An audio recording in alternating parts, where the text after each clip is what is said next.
Well, Oh, let it do. I nared my whole body. had to get them numbers up. This is a whole lot of the tism. Don't be a donkey.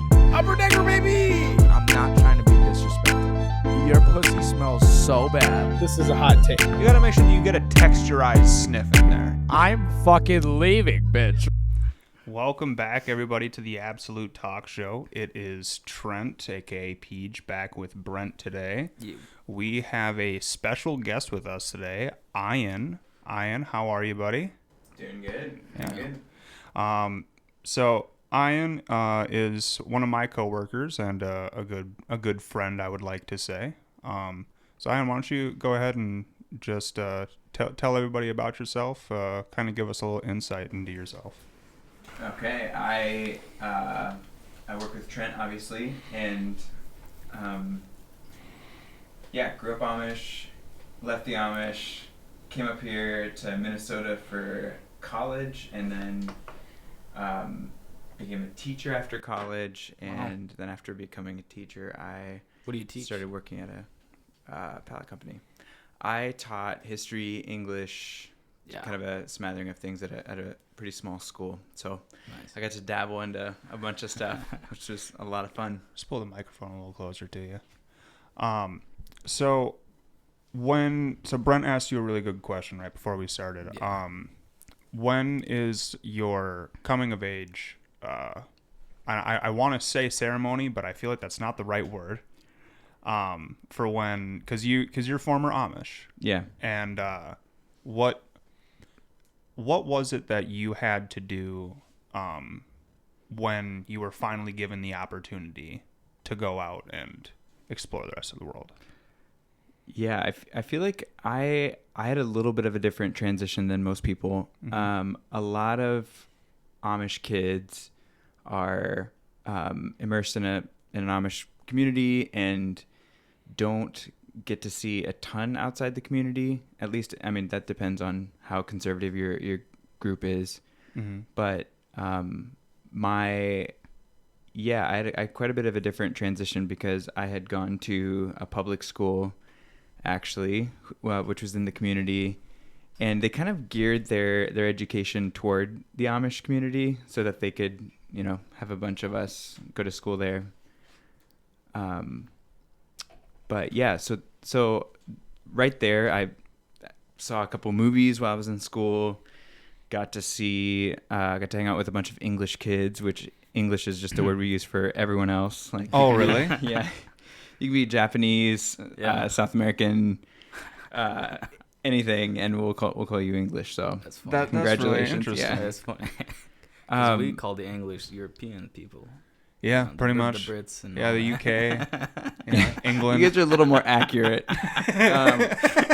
Just a little. Yeah, for sure. So I mean, I got to experience that, and also I think there's this perception that, at least for, that the Amish live in this kind of bubble, and in a sense they do, but in most communities you have like an Amish house, and then next door there's an English house, and then the house after that's Amish, and sometimes in certain communities it's a little more condensed, like there's more Amish houses per capita or whatever. Yeah. And in other communities, it's one and then the other. So like you have English neighbors, you still go to the store for certain things. So it's not like this walled city that you never get to go outside of. Yeah. But my childhood was definitely a little bit different because of the public school I went to, and my mom, when she was, let me think, I was like 8 or 10.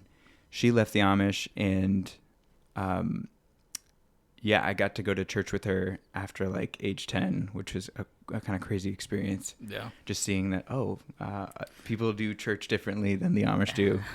So what yeah, is a difference between what the Amish would do and what you got to first experience? Yeah, that's a great question. I think really anything to do with technology. It's probably why you had to tell me to scoot up to the mic a little bit. Something had to go technically wrong today because of me. Watching movies, driving a car, light switches. That's Convenient. Yeah. that's a pretty convenient thing when there's like a battery in the wall. Blew my mind. But yeah, it's very, just anything electrical, which that gap is changing a lot in the Amish community today. Like they're using more solar panels, and that's kind of becoming like the norm. Yeah, kind of independent energy. So how do Amish people typically decide what technologies to adapt and to stay away from? I don't know, Trent. Yeah. And I say that as kind of a joke. What would you say? Would it be like phones? No, yeah, they're I understand that. The reason I say I don't know is because this is kind of like a frustrating point for me. The Amish culture is based on scripture, and it's this is kind of like they would call themselves Christians, and Christians generally like understand what God wants them to do based on scripture.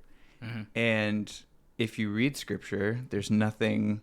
This doesn't tell you what lawnmower to buy or what car to drive or what car not to drive, right? So it's more, scripture's more driven on wisdom and less on like, do this specific thing. Yeah.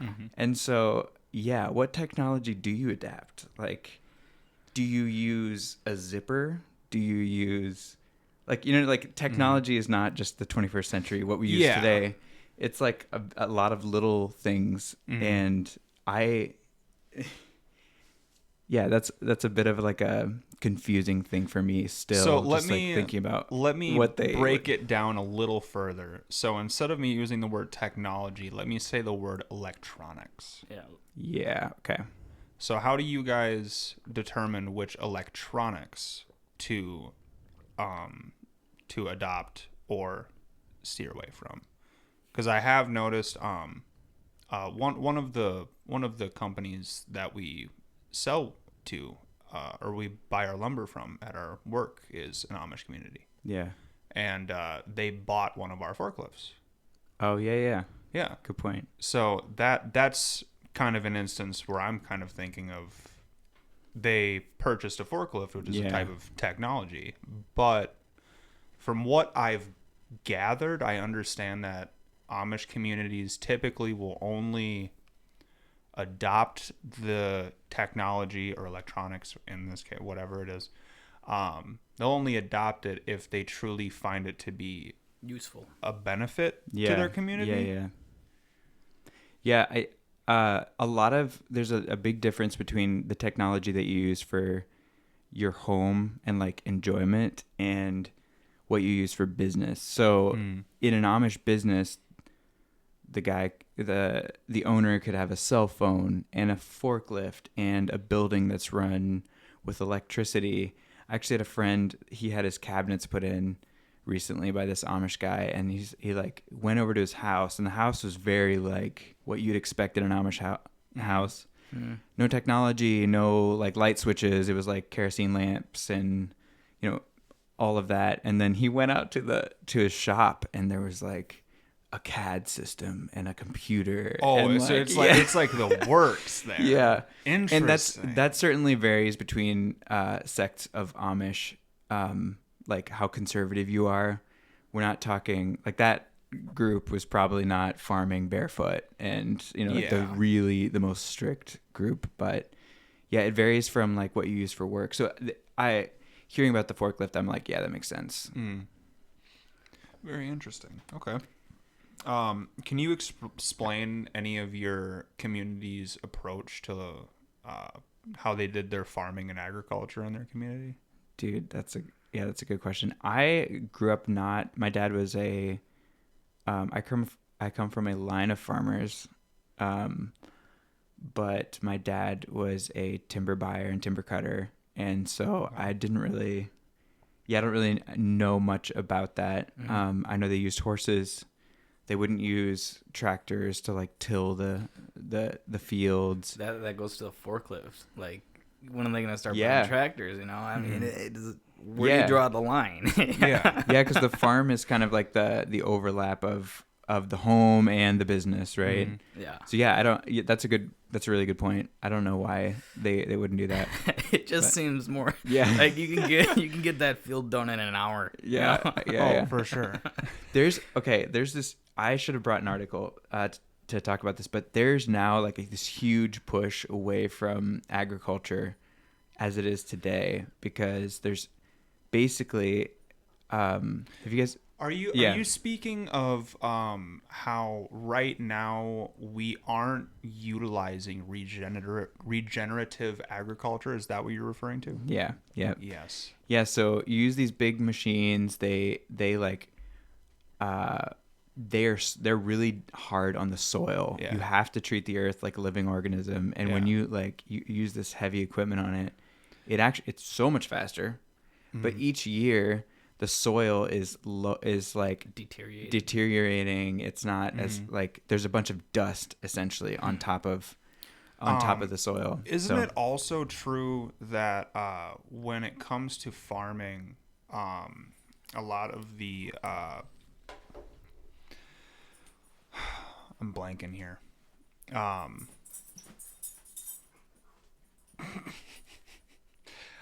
When it comes to farming, I do believe that. Wow, I totally just blanked on this. Holy crap! It's all Sven's fault. Apologies. What was it that you just said? We're talking about farming and agriculture and dust on top. they just, the soils, you have to treat it like an organism. This is what I was gonna say. So isn't it true that with a lot of farming, isn't it regenerative? God, that's a hard word for me. I know. Dude. Isn't regenerative agriculture basically the idea where isn't it the idea where you take a patch of soil and you say grow corn in it, and then you harvest that corn, but you don't plant corn again. Yeah. Now you plant like strawberries or what you plant something else that's going to add that's going to add more nutrients, because you can't just keep doing corn. Yeah. Because it's just going to take away all of the nutrients of the soil. That's part of it. I think I forget what the term is for what you just described. It's man, I'm blanking on it, but yeah, that's really good for farming. When you don't put the same plot or the same crop in the same field over and over again, you kind of swap around and treat the soil like just not like a monolith. But yeah, basically I think the concept of regenerative farming is that there's this relationship between the ground and what it produces and us. And for example, if you harvest grain from a field and it feeds the horses that work the field and the family that works the field, there's this kind of relationship. Like they both feed each other and they both work on each other. And so it's not like I need to pour gasoline into my tractor, which comes from a coal mine. You know, like there's not that outside energy source coming in. And if there's this regenerative farming, I think it's supposed to be this cyclical relationship of energy, where it's like you're not pulling all these crazy outside resources to have the field produce a healthy, kind of like an independence. Yeah. Kind of like like an independent this feeds energy. that feeds me. You know, just a cycle. Yeah, and I think that's more sustainable. There's a whole bunch there, but yeah. Okay. So when it came to when you lived in your Amish community, what age did you leave? 8 or oh, I didn't leave until I was 16, which is it's called Rumspringa. That's what it was. That was on the tip of my tongue. I just didn't know what it was called. I'm like, That's generally the like accepted time or year when you're allowed to go. How was sow that? Your wild oats. What was the first thing you did? Dude, okay. First thing I did. Go to a strip club? No, I'm just kidding. That would be hilarious out of a movie. That'd be out of a movie for sure. I went to the movie theater, watched a Three Stooges movie And then Great movie. And then I went to Plato's Closet and bought myself English clothes. Yeah. And it awesome. was, Still love how you call it English. Yeah, it's still the the best night of my life. That's awesome. It was amazing. I'm gonna start saying that from now on. These are my English clothes. These are my English clothes. Trent, I like your English clothes. That's an English hat too. English headphones. They'd be like, "What are you talking about?" Dude, you want to get in my English car and take a drive? Exactly. Yeah, I'd look at you and be like, dude, it's a Chevy. Like, like what are you talking about? Yes, Trent. English? Yes, It's like a Trent. spaceship. This is as American as it gets. Yeah, but it's an English Chevy. That ain't no Amish Chevy. I don't think you understand. Yeah. Yeah, that's definitely going in Category. my arsenal. Yeah, for sure. Categories, Trent, they matter a lot. You gotta for get sure. them right. You English people just don't get it. They No. don't. Yeah. Yeah. They don't. Yeah, that's my bad. Us English. Yeah, exactly. It is your bad. And by us, you mean the whole human race, other than the Amish. by us, I mean literally everybody in the world. Oh my word. So were those like the top ones, or like where was that like a week process? Like getting the clothes and all. That was Like did you do that on like that was the first day? That was the first thing I did. First thing I did was get English clothes, and then I was allowed to do certain things. I was allowed to say, "No, Dad, I'm not going to church," which is such a weird dynamic. Becoming 16 is like, it's almost like becoming 18 in the real world. You know, you have these like, I'm an official adult now. Yeah, in the English world. I was trying to not say it again, but it's like, all right, now that we've defined our terms, let's use them. At this point, you just need to lean into it. So yeah, it's just this weird relationship with yourself, with others. I said, no, I'm not going to church. And I never went back as a kid. I was like, I'm out. But a lot of kids, like the normal Amish, the non-Iron Amish route is to like kind of go once a month or once every 2 months, just kind of show up here and there, show up late. Ooh. And, you know, yeah, you're batty if you do that. Yeah. Show up late, but still kind of like keep your toes in the Amish community because you kind of think you'll be back. Mm-hmm. I just knew I wasn't going to be back. And so that really wasn't something I was looking to do. Now, like, in the last couple of years, I went back and like went with my grandpa to church, Really? which was kind of a cool experience, like seeing it as an adult. Like I grew up experiencing the Amish church as a kid, and which was also like previous to any like theological education, anything like that. And so now I had new eyes to see it, and it was kind of it was really. You got to like see it from an adult. It's really interesting. Yeah. Yeah. Like, yeah. what did you think? Like, when I see churches, like, I'll go. Yeah. You know, I'm not afraid of God. You know. Yeah. I will go to church and experience it and all the community and the love and everything. It's like, okay, and when the hour's over, it's kind of like we're back to it. Yeah. Yeah, for sure. Back to the week. Yeah, it for sure was interesting. It's kind of like anything you experience as an adult after you've experienced it as a kid. It's like you notice things you didn't notice before. Yeah.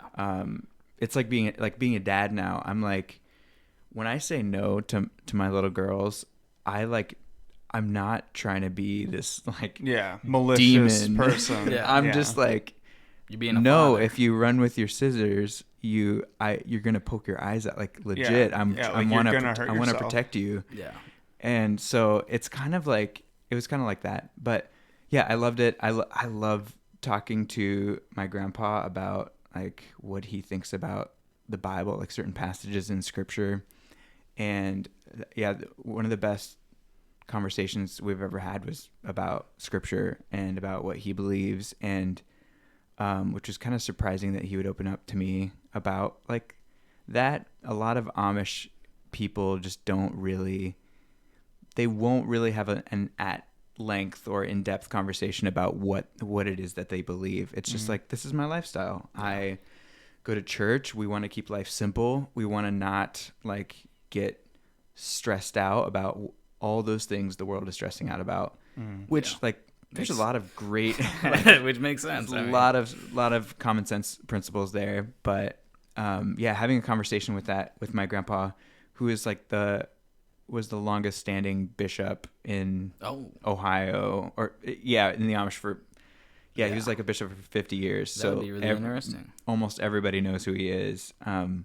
But getting to have those conversations, I think, are some of my favorite memories with my grandpa. Especially with him. Yeah. You know, of all people. Yeah, he's seen a lot. Like when a church would be in trouble, or just like they were trying to figure something out, or they were trying to get off the ground, that grandpa would step in and help them. And so he definitely has a lot of experience. And was he just like... was he a farmer or a woodworker, or was he only like a bishop? Nobody has like a full-time job in the church. It's all like they have their regular job, and then they're also a bishop, or they're also a deacon or a minister. Okay. But he did some construction. He does like produce farming, which is really cool. He's this short little man with a big, long, white, wizardy beard. And every time now that my daughter sees a long beard, she's like, Dore, which means grandpa. So, wow, it's really sweet. So what are some of the key values that you kind of live by, whether that be through the Amish or through religion or what have you? Now? Okay. That's a great question.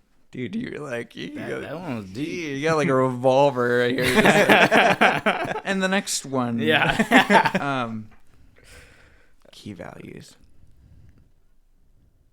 How about you start it off? Yeah. You got an example? Yeah, help me think. Jesus. That's such a deep question. I don't know. What... Basically, I guess kind of what I'm looking for is... what are the things, like, I guess we could go with religion specifically. So what are some of the things you're religious to? Like, I step on the scale every morning. I'm religious to that. I'm like, wow, yeah, you need to lose some weight. You're on the right track of what I'm trying to say. A traditional self-discipline, self-discipline type deals. So, like, what are things that you make sure that you do every day that kind of make you? There we go. Okay. There's like a distinction that I don't know if it's helpful to like talk about, but shoot it. I'll say this. For me, at the core, like my identity is rooted in being a follower of Christ. Yeah. And that's not like, it's not something I do, it's someone I am. Mm-hmm. So yeah, that's just like the most important thing to me. I am a child of God. And so that just means like I act like a child of God. So the first, like the identity piece comes first, and then come all the actions that I think support like that, or not even support, it's like flow from my identity. So I think a lot of people, let me think about this. A lot of people, I think, like come at religion from a very different perspective. Yeah, from a different perspective, or like a different route. They like closed-minded. Point themselves at religion and think, what does religion require me to do? Like, I need to do these 10 things, or I need to not do those 20 things. And I think that kind of mindset is like really hard to keep up with, because it's all on Trent, or it's all on Brent, or it's all on Ian or Ian, it's all on you to make it happen. And I think my value first comes from who I am. Now, like really practical stuff I do is I try to read my Bible every day. I try to, because that kind of like that gives me wisdom on how to live my life. Yeah. And it helps me grow closer to the Lord. Yeah. And it all the anxiety that I feel Goes away. goes away, or like, and it's not like this quick fix. Like, man, if I get my 5 minutes of Bible and I pray a little bit, then I'm good. But it's like, it's the discipline of doing the things that you don't want to do, but you do it like you enjoy doing it. Yeah. That's what Mike Tyson said. Yeah. And it is real. Like, Yeah. I don't want to work out, but if I work out, I feel fucking fantastic. Yeah. And it's like, I don't want to take a cold shower at the coldest it gets. But if I do it for 3 minutes and just push through it and warm up with a towel, not a hot shower, just a towel, I will, the next 8 to 10 hours of the rest of the day, it's like, is better. Yeah. It's like, you can't ruin my day if I beat you to it. Yeah. So Yeah. It's like, discipline Yeah. helped me relieve a lot of anxiety. yeah. Ruin your own day. Ultimately. Exactly. Yeah, for sure. Ruin your own day. Well, it's kind of like what Joe Rogan does in the Yep, every that's what I day do. right away in the morning. Joe Rogan gets up bright and early and gets into like a Cold plunge. into a cold plunge, 30-degree Yeah. cold plunge, And he says he doesn't want to do Yeah. it. and he sits in there for like 3-4 minutes every day. Dude, that takes It's beneficial. such discipline. It is beneficial.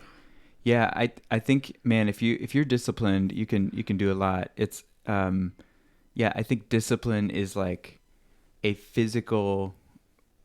just a physical means to a spiritual reality. Yeah, Like yeah. it really changes your mindset, or for me, it's like it changes how I treat other people. If I like go for a while without reading scripture, without Yep. being close to the Lord, I make unwise choices. Yep. I don't I start not loving other people the way that I should. Right. And it right. just, it's not the life I want to live. But ultimately, like, it tells me a story over and over again, reading scripture, like my story. And scripture's not ultimately my story. But in scripture, I find, You can relate. I relate. Yeah. Cause I'm like, It's like me I'm in the the book cri- of Job. yeah, Yeah, like I can relate to that. Yeah. I'm like, scripture tells me who I am and how much I need Christ. But I kind of want to close the loop on something I said earlier. I think if approaching religion like it's the set of actions that we do in order to achieve something, that just does not work in Christianity. And Jesus had some strong rebukes against like this moralistic, like, all right, go pray this amount every morning and know the Torah and know these things, and then you're good. He very much was interested in having people's hearts, not just their minds. And so Yeah. I heard it said like this, trying to, let's say, Trent, you train for like 2 days to do a long jump, but Brent here trains for like 30 years. Holy And shit. like, Still not going this to is- beat you, but I might try. this is what he does every day. Like, he wakes up, he grinds at the gym, he takes his cold shower, he does all these things. And then I take you guys to where we're going to do the long jump. And I say, all right, boys, here it is. And it's the Grand Canyon. Now, it doesn't matter how long Brent's been training or you've been training. I'm jumping. None of you guys. None of you. And that's not the way that I thought that story was going to go. set the world record. Brent's a wild card. Yeah, Just he by the is. way. No, but it does not matter how much you guys have trained or how disciplined you were. None of you guys are jumping over the Grand Canyon. You're sinking to the bottom. And Yeah. like, ultimately, that is what Christianity teaches. It's like, you cannot do enough. It is not, you're not, You can always do more. you are not going to like work your way into anything. The whole problem is you can't jump over the Grand Canyon, and you need a bridge, and that bridge is Jesus. And if you wait for yourself to, like, till you train enough, Yeah. you'll die in your sin. But if you belong to Christ, if you trust that there's a bridge that gets you over to the other side, Yeah. like, that matters. Gives you hope. Yeah, gives you hope. And it's just, it's a totally different approach. It's like, I am saved not because I work, but because Christ, like, his life, death, and resurrection, and of his work, the work that he did on the earth to save me from my sins. It's not me. At the end of the day, if I go to, if I stand before the Lord and he says, why are you here? How are you going to get in? I'm going to say, Jesus, not, well, I prophesied and I did all these things. There's these people in well, for 30 years I sat down Yeah. every day in the morning at That's 3 right. a.m. and yeah, exactly. And I think that's the mindset. It's like a lot of people think if for the rest of my life I sit down with this book and I read and I like go to church and I'm like this faithful churchgoer and I'm this faithful like seeming Christian, it'll work. And it's like that's not it's not what Scripture teaches. It's like, and it's so freeing. It's so amazing. It's like for everything else in your life, you're like, it's all about how you perform. It's like, how do you perform at work? What kind of husband are you? What kind of, are you trying? Like if you have a business or a hobby or a podcast or, it's like, how Trent, are you really doing enough? Are you like, there's all these pressures. Are you doing enough? Are you doing enough? Yeah. Are you doing enough? And this is the place where it's like, it's done. Yeah. Like there's no more doing. You just have to be. And it doesn't mean you're just like, oh, I'm a Christian now, I can do whatever I want. It's like, no, you're now a different kind of human being. And you got responsibility kind of. Yeah, it's for like yourself. Yeah. You kind of like respond because God made you literally into a different kind of human being. So yes. it's so freeing. Like my favorite way to describe the gospel is it's God intervening,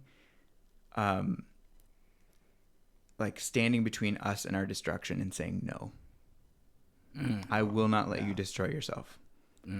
And him saving us from our sin and him like giving us his spirit to live inside of us and give us wisdom to live in everyday life and like be kind to others and do really radical things in really simple ways. It's like, I think having people over to my house and treating them to dinner, not out, just like come over and eat grilled cheese with us. And like, I think those things make a huge difference. And like the little things. Yeah. My wife is amazing at that. She's just like, has people over, makes them tea. It's like, how are you doing? Yeah. Like, how are you really doing? Yeah. Getting to heart level stuff and really caring for people. She can do that because she's been set free from caring for herself because God intervened. And now it's like, I'm not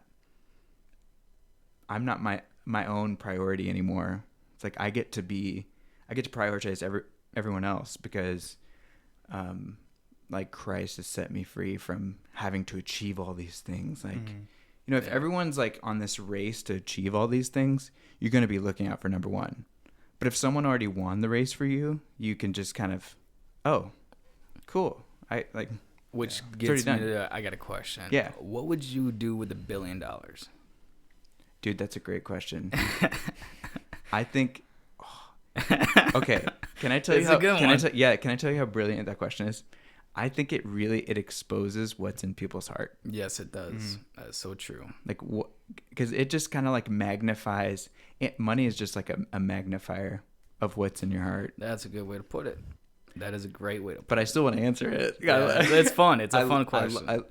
I love What's the question. What's the first thing you're buying? The first thing I'm doing is getting a financial advisor. That's number one. There you go. That's a responsibility smart man. over here. I'm getting a financial advisor, and I'm thinking in three different categories. I'm thinking like three different categories. Yeah, the categories my budget are in. It's like live, give, and celebrate. Ooh, like, that's good. What is it? How can I'm called to take care of my family. Yeah. And I need to do that. So I'm gonna protect my family. I'm gonna give. That's the live part. Is like pay insurance on my car, make sure the girls have heat in their room, and like those simple life things. Yeah, pay the bills. Pay the bills, They can Second go thing to is college. It's already paid for. Mhm. Your house is paid for. Your vehicle's paid for. Yeah. It's like, what Give- else? Give. give us the second category I think in, and that's just like, what are, yeah. It's such a good feeling. Yeah. When you give somebody money, you're like, I knew you needed that more than I did. Yeah, I'd want to give, and I'd want to not do it in this glamorous way. I'd want to like sneak give things to people. Yeah. I think that would Just be surprise them with a new amazing. vehicle. Yeah, They're like, oh, my car broke down. You're like, oh, okay. Next Yeah. week they get a new car. You're yeah. like, Next you're welcome. next week, And we'll there's see that right there is like the complete difference in the spectrum of people, because nowadays there is people like yourself where they want to give to people, but the way that they want to do it would be like wait for them to turn their back, slide an envelope under their purse or whatever, yeah, and then walk away. Maybe watch from a distance to see the reaction. yeah, But other than that, move Yeah. on with your day. The other end of the spectrum is the people that have a phone put in their face that Yeah. are trying to have everybody I'm gonna online. go give this $1 million away. Well, yeah. Well, it's like Yeah. they're like recording their corny as good hell. deed of the day and Yeah. posting it online. Like the people that like buy- the world is gonna praise them because Yeah. they gave away $20, and it's Yeah. like, Buy a homeless person a meal just for a fucking video.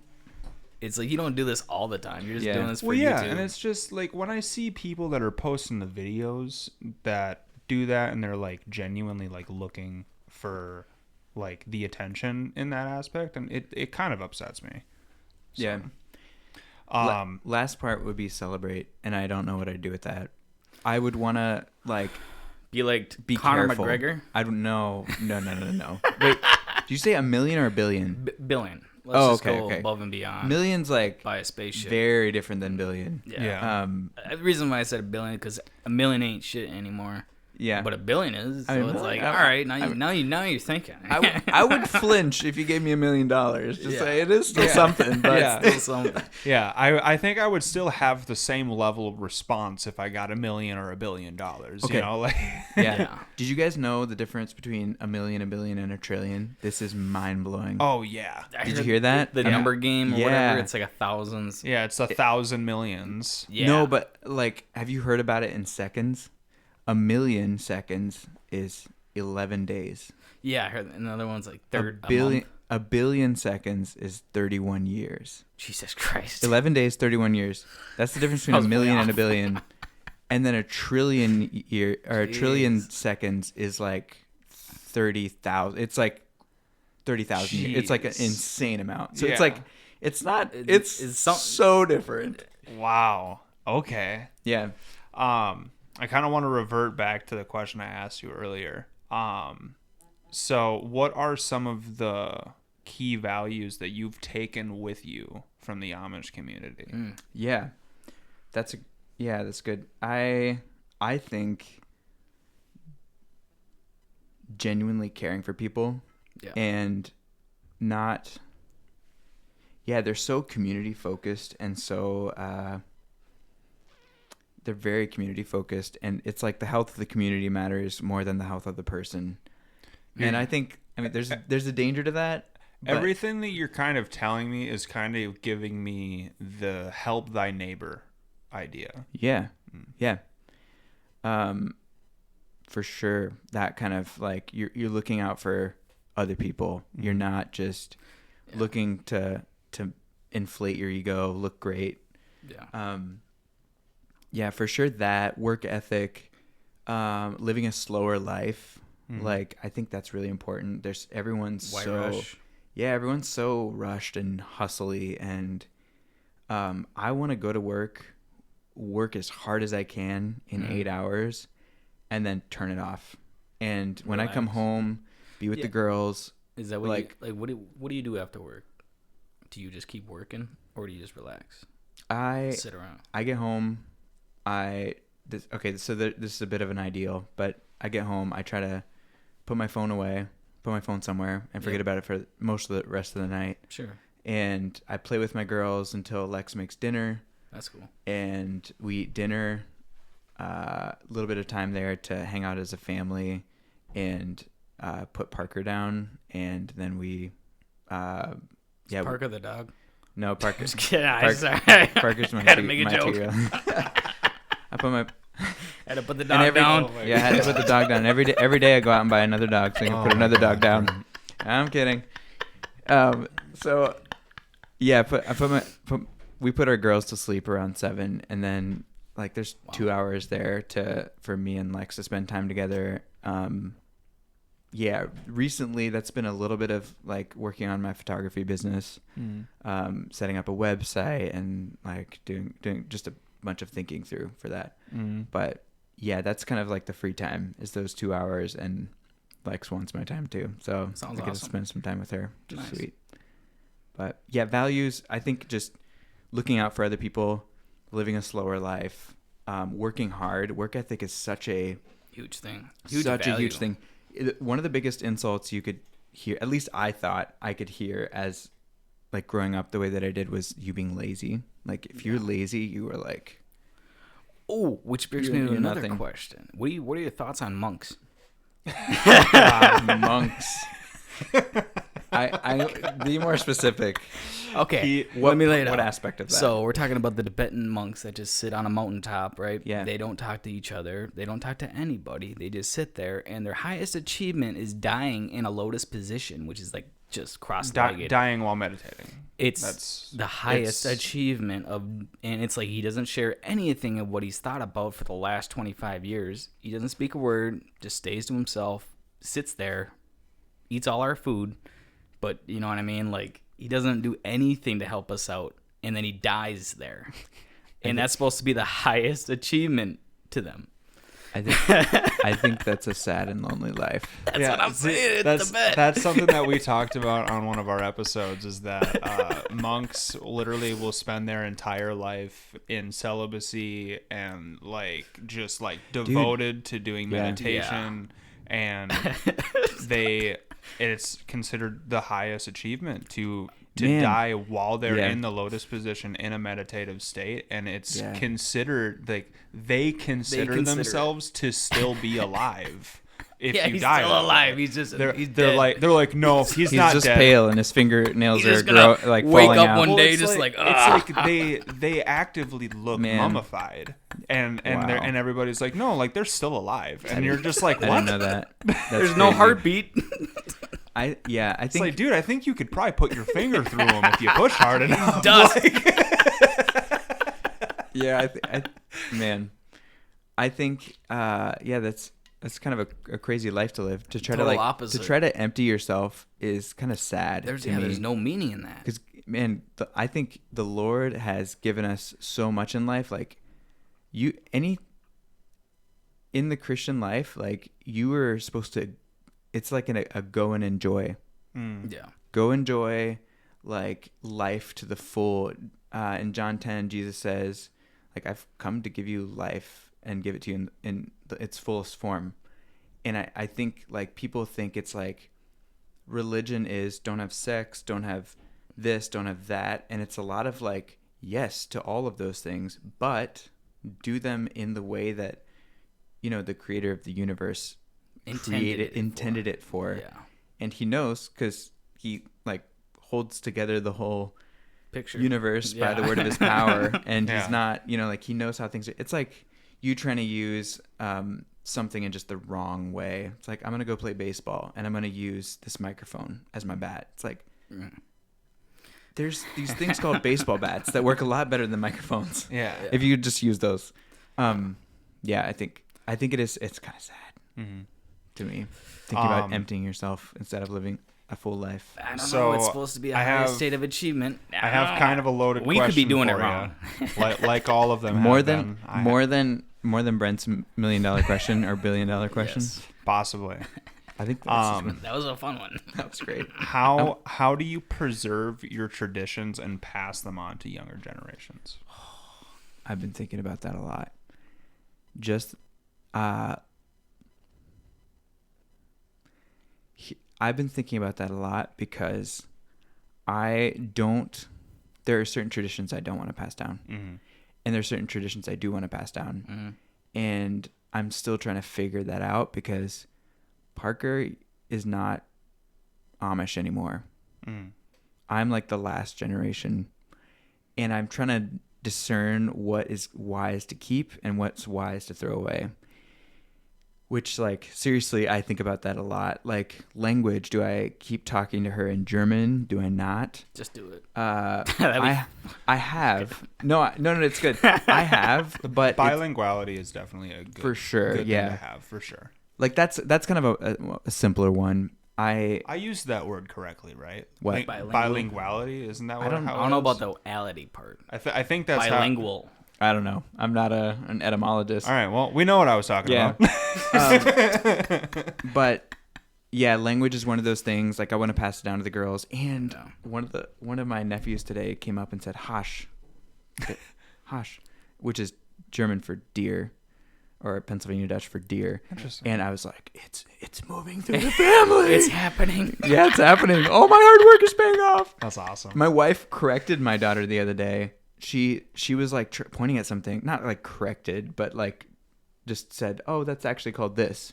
And I was like, "No, she's saying the German word for it."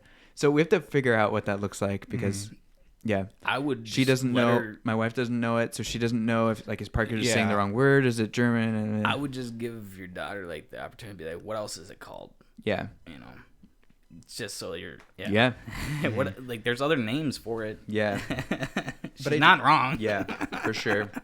I do. So passing language on. Yeah, language, like That's the hard work ethic, like the values thing that we talked That's about. what my father instilled into me was the discipline. You Yeah. just go pull weeds, go mow the grass, Yeah. go do something. You can't just sit in your room and play video games. For sure. Yeah. But if you go out and work, you're like, yeah, this sucks. Yeah. But the rest of your life is easy because Yeah. you know you've been through fucking shit. Yeah. Yeah, hard work is Very useful. dude, if you have like consistency in this world and you're willing to wake up, show up on time, do good work hard, you'll stomp out most of the competition just by showing up on time, being willing to take on more responsibility. And Anyways, then- we're getting Realizing that you can do anything. yeah. Put your mind to, you can do anything. Like I just started welding, and it's like I Whoa. know I'm gonna suck at that. Yeah. But I'm gonna be great. Yeah. You know, just give me a Eventually. year. Yeah, eventually. I'm gonna be you're gonna call me to weld. You know, Well, like that's what I'm talking about. Just or you know, picking up a guitar. Yeah, I was just about to mention. Yeah, so Brent and I both like at the same Made a time. pact. We basically our New Year's resolution Let's was go. to learn the gonna guitar. learn that. Let's go. I'm So gonna learn it. Okay. I have I'm just stubborn. avidly been like every day. I spend like the moment I get home from work, I take a shower, I let my dog out, I feed him, Yeah. all that stuff, blah blah blah.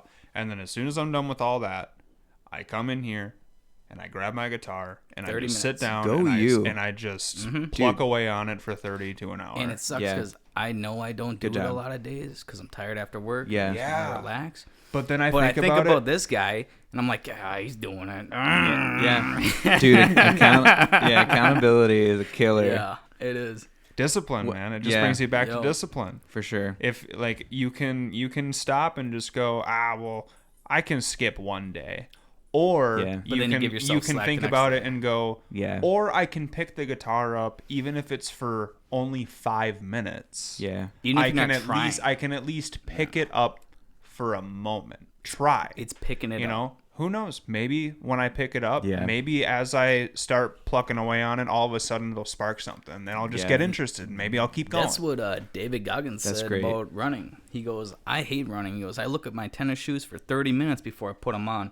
And then when I'm running, 30 minutes in, I'm talking shit about myself for not putting them on. Dude. You know? It He's- makes me go harder. He cracks me up. I know. Yeah. I know. Dude. He's got no That cartilage man. left in his knees. That man. The doctor's like, how are you even walking? He goes, you don't know me, son. Yeah. Oh, yeah. You don't know me, son. Your doctor's Dude, telling you can't walk. There's so many funny David Goggins stories that I think I would just weep being around that man. God. Yeah, it's insane. Hey, I want to ask you guys a question. What would you do with $1 million? Or let's say billion. Billion. Yeah, A billion. billion? I would do the responsible and usual thing that you would think somebody would. But that's not what we wanted to hear. I would. Fair. What No, I go would ahead. do is I would buy a plot of land with a little bit of land, not too much, but A ranch? like enough for one person An to Amish be farm? able to maintain. That'd be awesome. No, couple acres. Okay. Couple of acres. Full Buy a circle. little plot of land. Make myself a house, maybe a little shack to wood shop in it or whatever. Yeah. Dude, that sounds so nice. And pay off the house, pay off the property, pay off the car. Would you work? I a would good one. I would more than likely get myself a part-time job Okay. because just sitting around the house I would go absolutely insane. I feel like you get into like woodworking. But that's the thing. If I have $1 billion, like Yeah. I'm fairly good with money. I'll be able to make $1 billion last for the rest of my life. Oh, For if you sure. don't, you are. Yeah, far- so it's like, Oh my it's like word. I'm not talking about going out and buying a $3 million house. Like I'm Yeah. talking about having a standard modest house Yeah. on a reasonable piece of property with That you a actually use every room. It's like, oh, the Yeah. seventh bedroom. We haven't used that in 30 years. yeah, the 7th bedroom. Oh, I got forgot we dust had in it. that. Yeah. Like, Isn't there a bathroom at the end of the corridor? yeah, Down I the can't hall. forget. Does the 3rd or the 8th bedroom have a walk-in closet? Yeah. Like, Yeah. Dude, so many houses go so unused. Oh my God. It's insane. Okay, so you would like simple home. Man, this is coming full circle. I became just English enough to get on this podcast and get you guys to be Amish. This is why I brought this question. And then we're all I got going another back. question. Would you continue your life or would you go back?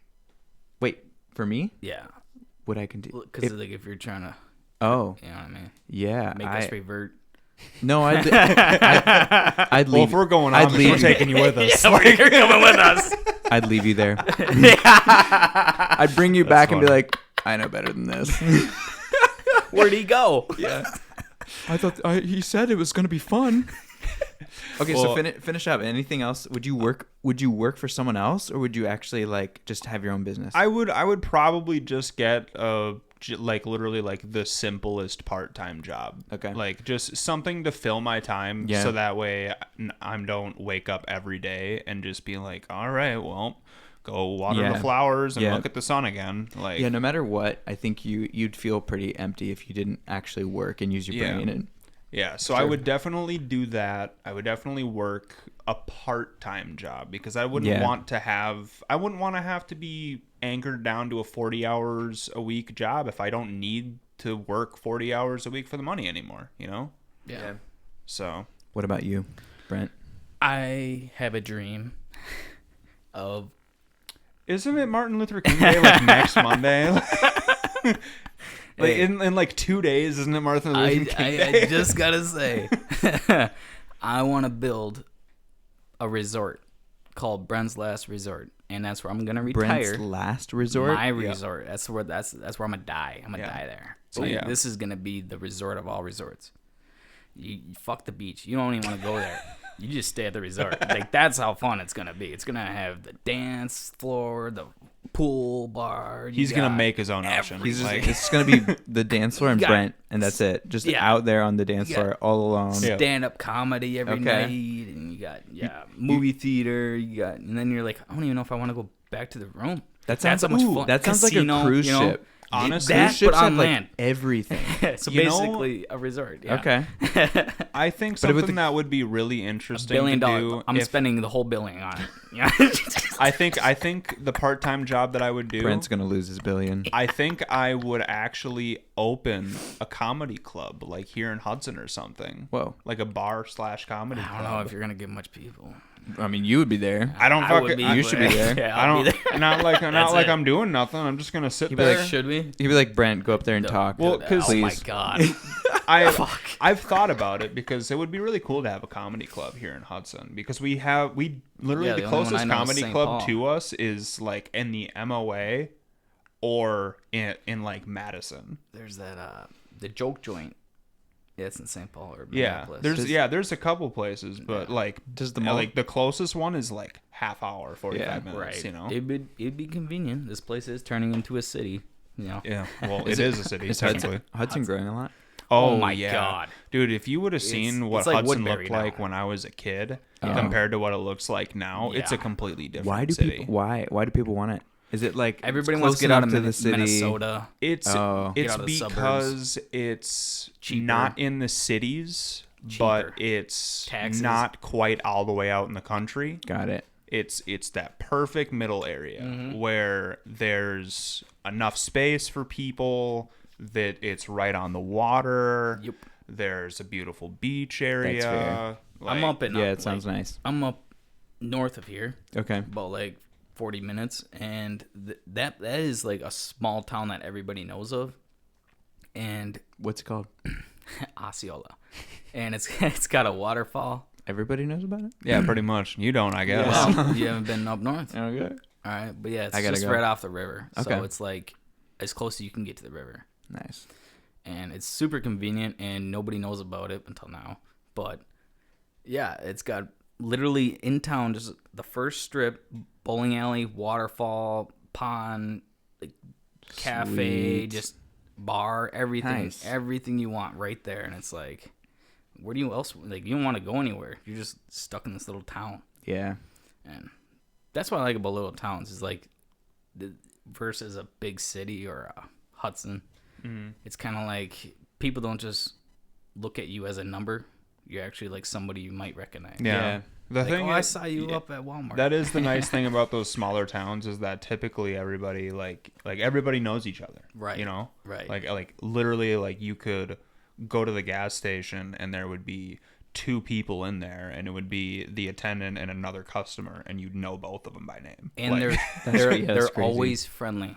Yeah. They're not like, oh god, this fucking guy. Yeah. And they're like, hey, how you Yeah, doing? humans become a little less humans when you see Yeah. them a million, like there's Go to you're New at York. the biggest Target in Minneapolis and you're like, oh, Yeah. here comes another person. Speaking of Target in Minneapolis, I work there. Nice. I work Which for one? Target Corporate. Oh. Yeah. yeah. Corporate. Yeah. Gee, what do you do? Remodel. Okay. We remodel each floor of the skyscraper. Just go floor by floor by floor by floor, Yeah. and they have So- to. yeah, they so- make so much Perpetual money, job. Like Yeah. you're So just, every year they just pick a new floor, Shut and And they it just doesn't go even down, need it. and It then as doesn't soon as even they complete all the levels, they just start Start back at the over. top, dude. and they just go It's back. so they down. don't have to pay taxes. If they don't do it, they have to pay. Oh, it's like a shitload. write-off. It's a write-off. Yeah. Wow, that's great. It's like I wish I'd have those incentives in my life. Maybe if I'd had the $1 billion.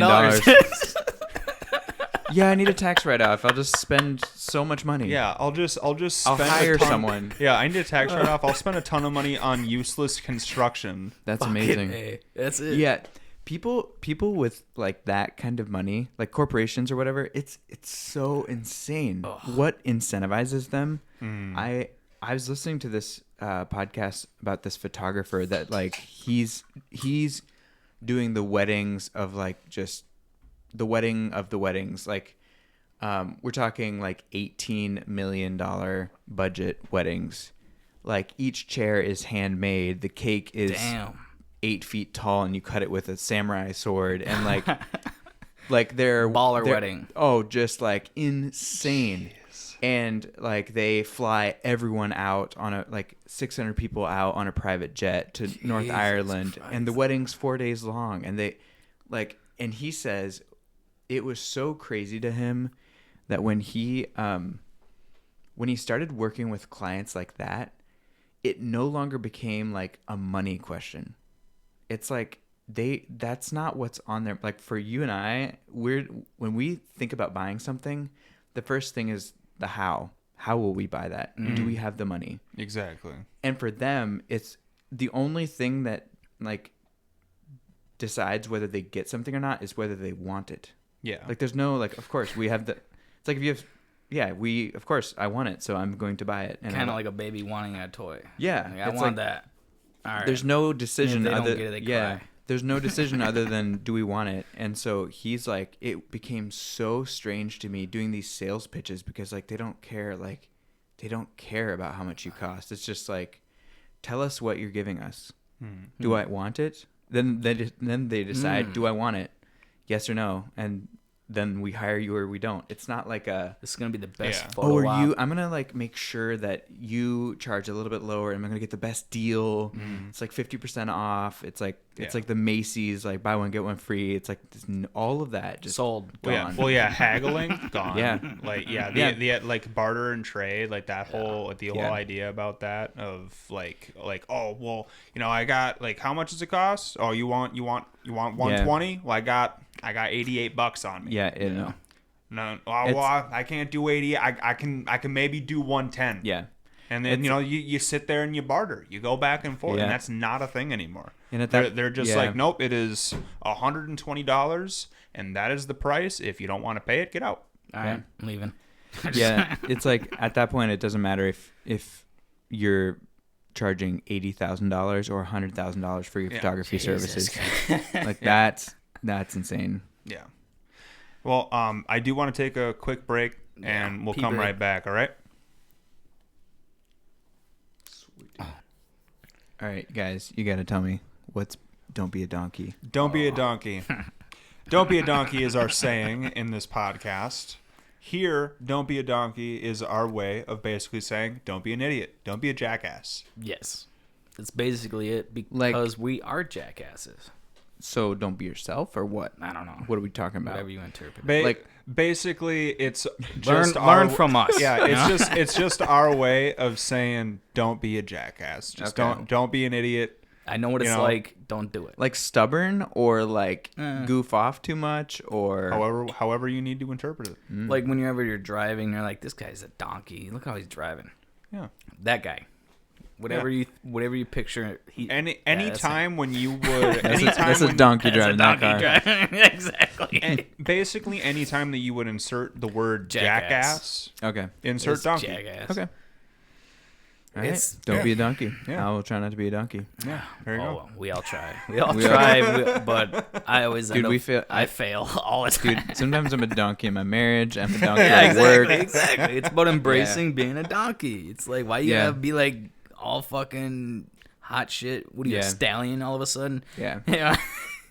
Something that kind of connects to that is I do want to say with Meals. What? Yeah, mules. I do want to say that all of the mules that I've owned. I'm kidding. All of these things that I say about Christianity or about my own faith, I think it's super important for people to know that it's like it's not a claim to perfection if you understand what Christianity is about. It's like if we were perfect, then we would not need to be saved. It's like these are the rotten people, the mess ups, the broken people. You're rotten. That I'm just kidding. we all are. Yeah. All of us are donkeys. Exactly. You get it.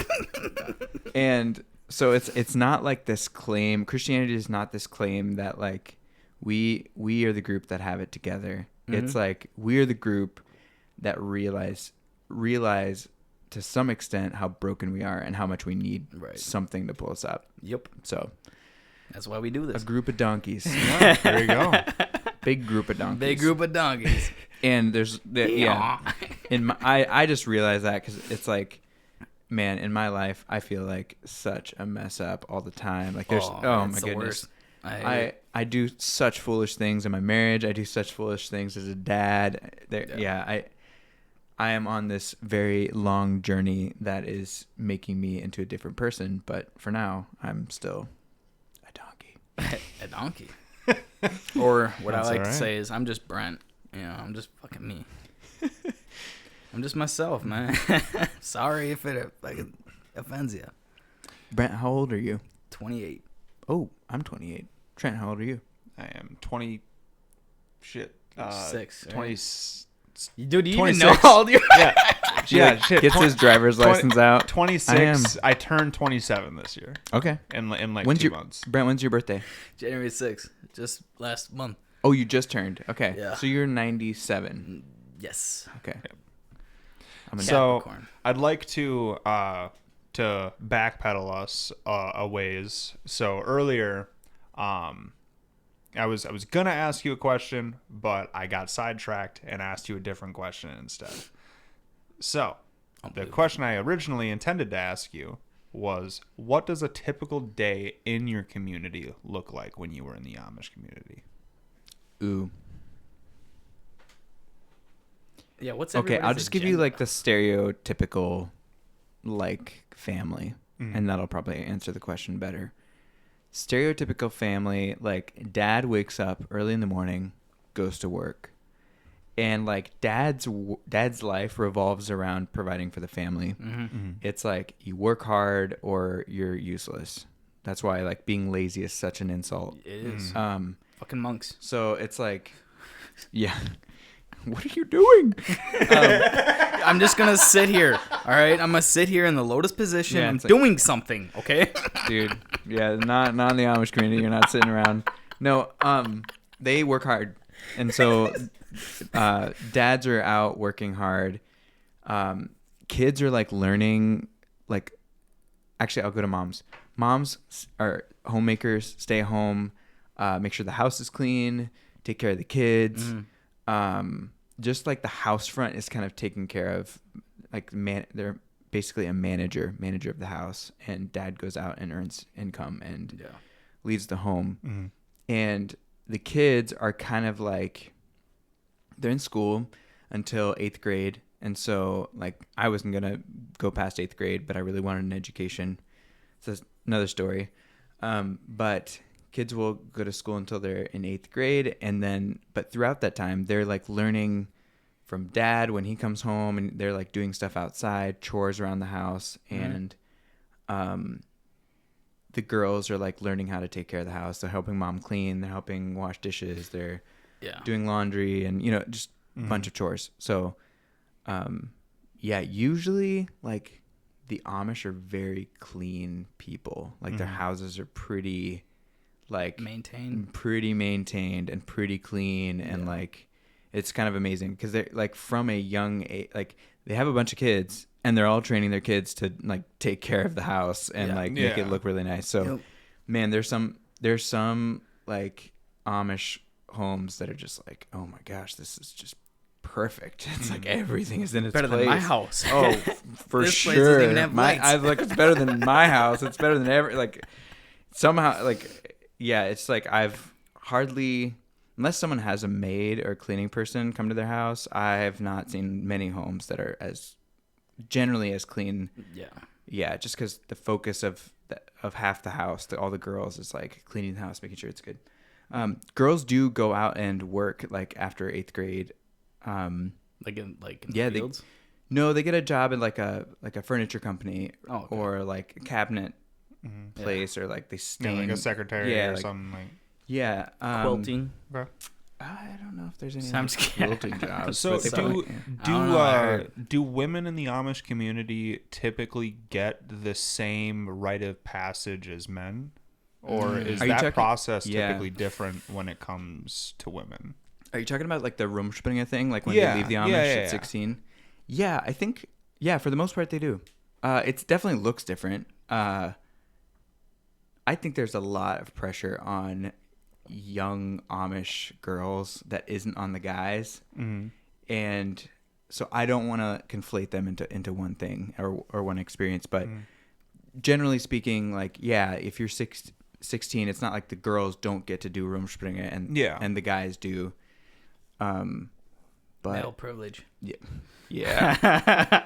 But there is a lot of like, there are definitely categories that they have. Like guys do a certain type of thing, girls do a certain type of thing, and I don't know. I don't know if that answered your question. Kind of similar, related to the same question. When it comes to like different Amish communities, do you have much experience with other Amish communities outside your own?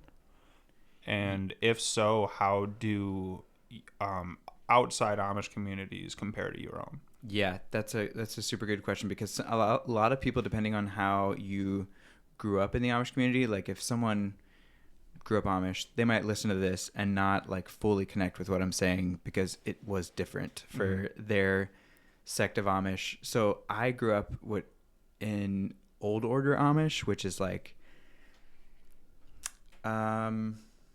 they're actually pretty like progressive in the Amish community now. Like right now they'd they have some like electric bicycles and some Interesting.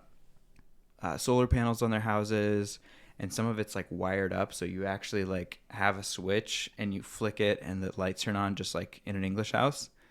There's a little bit more progressive like that. And then on the super conservative side, it's like Swartz and Trooper Amish, which like those are the guys who were like, at least when I grew up, they were barefoot in the field, like just really conservative and really like they're not allowed to play cards because that's gambling and that's sin.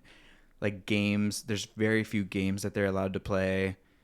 And so it's like, it's super conservative. I wish I could give you more examples, but yeah, my community is it's like its very own thing. And so I don't want to paint the whole of Amish community as like this, but Yeah. it's also, Exactly. on a side note, it's crazy. I got into genealogy recently, and I didn't realize this, but my family's only been Amish for like 6 generations. That's a lot. Which, okay, I mean, that feels like a lot.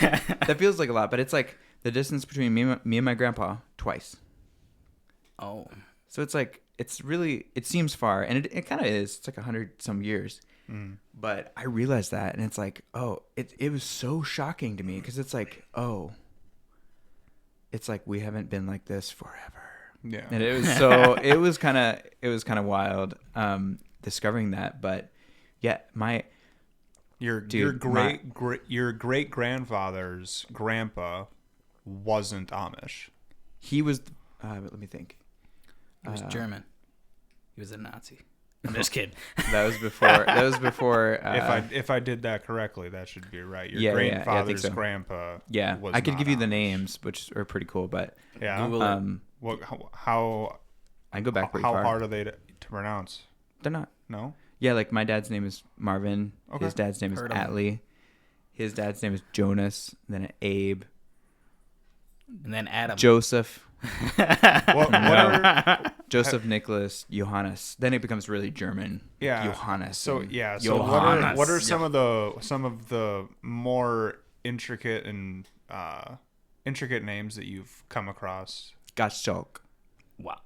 Say that again. Joke. It looks like Gottschalk. Gottschalk. Yeah. Gottts. Gottschalk? Gottschalk? You got some Gottschalk Yeah. for some. Interesting. Chalk. It sounds like a type of cheese. Yeah, probably is. But yeah, it's a bunch of interesting. There's another one that I You want some Gottschalk with that no, cracker? No. Yeah, it's kind of. I'm gonna change my and name that after was this. for a guy, I assume. Yeah, Yeah. guy. 500 years ago. Oh wow. It's just Okay. like one of the first time names that we've Gotcha. like found. Okay. It was 500 years ago. Yeah, Before 1776. yeah. So what was previous Amish before America? They were German, They're like just Swiss German, and also you have to realize that like Germany is not the same country as like it has been in the past. Yeah. I want to do I want to do Yeah. more like like studying on this, but More the rural German land? the German state was like how do I say this, has gone through different forms. Yeah. Like it's been a different country, like all kind of Germanic people, but it's been a different country for like quite a few times since my family's been here and whatever. But my family first came here in 1706. Or like right around 1700. He came over as like a poor 20-year-old carpenter, nothing in his pockets. Nothing. Went back, married the love of his life, brought her back over, and went into the Pennsylvania countryside looking for a place like home, which is Speyer, Germany, and like built a little hut there, a shack, Yeah. and started having kids and Lived off the land. yep, and farmed. And that's where it started. Yeah, that's where it started for us. And his Wow. family blew up because he had one kid, and that kid had 24 Oh my kids gosh. with 3 wives. Oh my god. So That's a it's- double dozen. Yeah, it's insane. That's So imagine wild. just imagine this. Let's say you're Nicholas Kime. You have 24 kids. Jesus Christ. And each of those kids have about 10 kids. That's Oh my- 240 That's- grandkids. That's Yeah, dude. Definitely. Think about how many great grandkids. Dude, yeah, Oh, shit. imagine the names. Imagine the birthdays. oh my god. It's like there's like 2. Okay. Yeah, Grandpa One ain't for buying almost all every the day, kids. yeah. Grandpa ain't No way. buying all the kids a birthday Who's ever present. birthday? You go by birthday month. All right. Yeah. Who has a birthday? All right. You So- get. Yeah, the way I became Amish is because that family That's on what- his third wife, he died I've and always left wondered. his third wife with like there were like 16 kids that were it was just a crazy amount like from his second marriage whatever. He left so many kids with his third wife that she couldn't handle them and she was like basically put them up to be adopted or sent to an orphanage. Yeah. And because she was like young, she was a lot younger than him. Imagine being like 25 years old and be like, here, take care of these 14 kids. Take care of Oh. a classroom of children. Yep.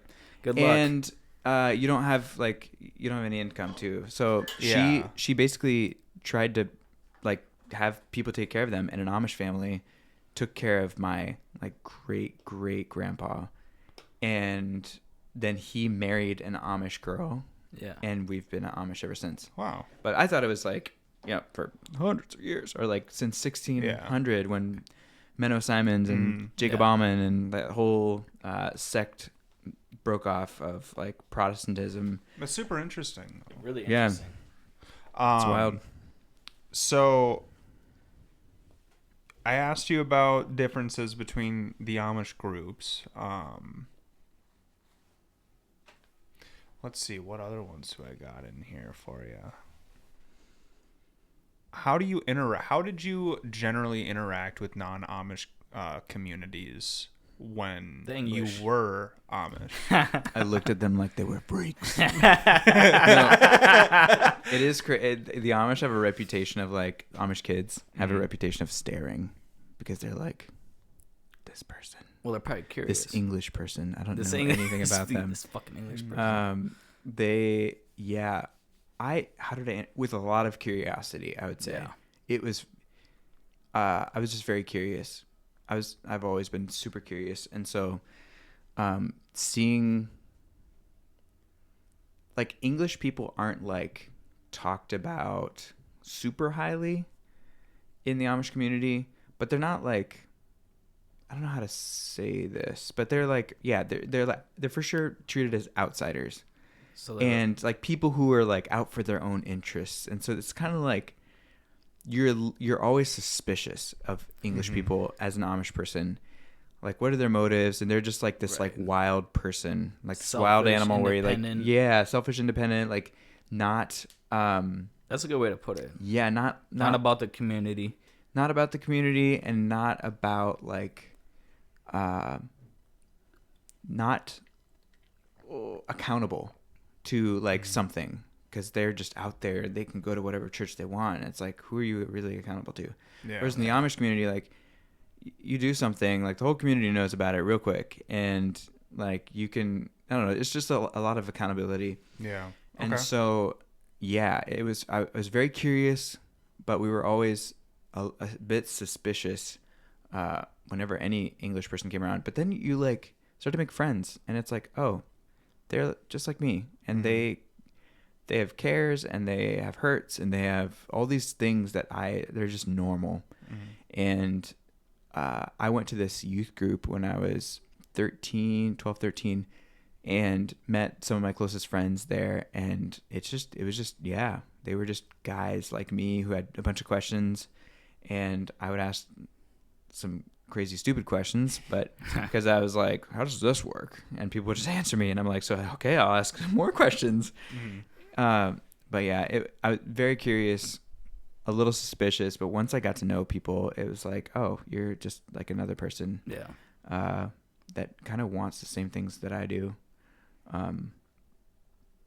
That the barriers kind of came down when I actually got to hang out with people. And public school did that to me too. Like I knew people weren't as great. That was more, I guess the suspicion wore away really quickly when I went to school and like went to elementary school, and I had English friends who like wore LeBron James jerseys to school. And I thought they were so cool. Yeah.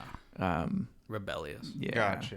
Okay. Yeah. You're not supposed to wear that, but you're wearing it. How dare you? I'm gonna ask you one other good question before Brent's got a dip here. 'Cause you know he's got to get running.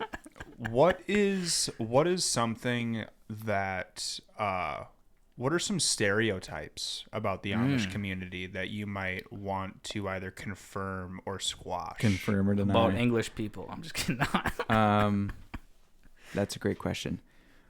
That they're like stupid.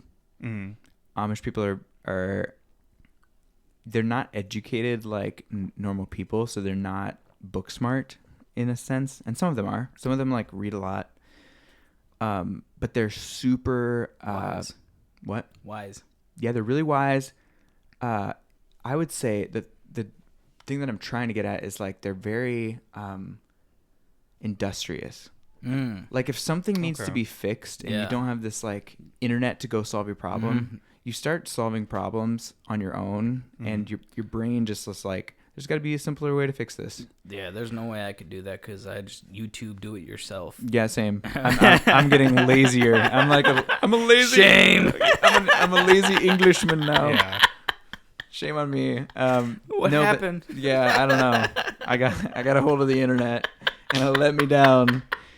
It does us all. Yeah. The internet can either help you or it can ruin The glorious frontier. Just don't look up. Watch out for bears. Yeah, 70% of the internet. Okay. Are there any other ones? I would say that they're super industrious. They're not stupid.